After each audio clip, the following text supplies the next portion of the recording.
অখিল গগৈ ডাঙৰীয়া আমাৰ বিৰোধী যিটো মৰ্চা বা অসম বুলি কওঁ অসম সন্মিলিত মৰ্চাৰ অংশীদাৰী দল আৰু অখিল গগৈ ডাঙৰীয়াৰ লগত আমাৰ কংগ্ৰেছ দলৰ নেতৃবৰ্গই বহুবাৰ বহিছে একেলগে বিজেপিক কেনেকৈ বিদায় দিব পাৰি তাৰ কাৰণে ৰণকৌশলৰ কথাও পাতিছে।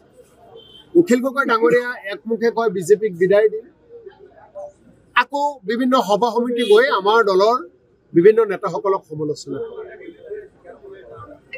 চাবদে কথা অখিল গগৈ ডাঙৰীয়াই কয় যে বিজেপিক অসমৰ শাসনৰ পৰা বিদায় দিম, হিমন্ত বিশ্ব শৰ্মা যাতে মুখ্যমন্ত্ৰী হ'ব নোৱাৰে তাৰ কাৰণে কাম কৰিম। আকৌ সেই একেজন অখিল গগৈ ডাঙৰীয়া কিছুমান অঞ্চলত গৈ কংগ্ৰেছ দলৰ নেতাসকলক সমালোচনা কৰে। এতিয়া মোৰ প্ৰশ্ন হ'ল অখিল গগৈ ডাঙৰীয়ালৈ অসমৰ পৰা বিজেপিক বিদায় দিবলৈ হ'লে কংগ্ৰেছ নোহোৱাকৈ আপুনি পাৰিব নেকি? কংগ্ৰেছৰ বাদেতো বিজেপিক না দেশৰ পৰা ৰাজ্যৰ পৰা বিদায় দিব পাৰে। গতিকে কংগ্ৰেছ দলৰ নেতৃত্বত বিজেপিক দেশ আৰু ৰাজ্যৰ ক্ষমতাৰ পৰা বিদায় দিব লাগিব।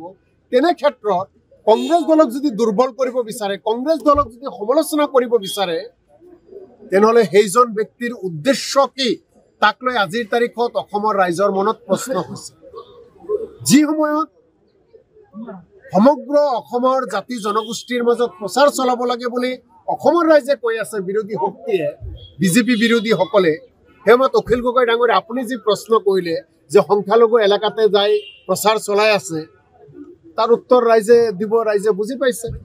অখিল গগৈ ডাঙৰীয়াৰ প্ৰতি আহ্বান জনাওঁ, যদি সঁচাকৈ আপুনি কংগ্ৰেছ দলৰ লগত একেলগে কাম কৰি বিজেপিক বিদায় দিব বিচাৰে, যদি কংগ্ৰেছ দলৰ লগত সঁচাকৈ আপুনি বন্ধুত্বমূলক আচৰণেৰে, বন্ধুত্বমূলক সমন্বয়েৰে, বন্ধুত্বমূলক ভাৱেৰে কাম কৰিব বিচাৰে, তেনেহ'লে বন্ধুক গালি গালাজ নাপাৰিব। কাৰণ গালি গালাজ পাৰাজনৰ লগত কেতিয়াবা বন্ধু পাতিব পাৰি নেকি? যদি সঁচাকৈয়ে কংগ্ৰেছক বন্ধু বনাব বিচাৰে, তেনেহ'লে কংগ্ৰেছক গালি পাৰে নেকি? কংগ্ৰেছক বহি আলোচনা কৰিব লাগিব। গতিকে একেবাৰে স্পষ্ট কথা, আমি কংগ্ৰেছ দল, আমি ত্যাগ, আমি দুখ সকলো সহ্য কৰাৰ গুণ আমাৰ আছে।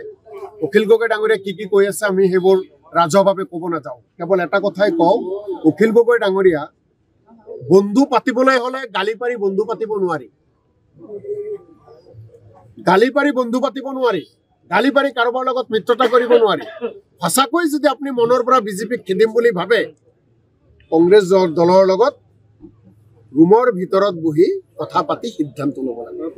যিকোনো খবৰৰ বাবে যোগাযোগ কৰক 7099017330 অথবা 70990173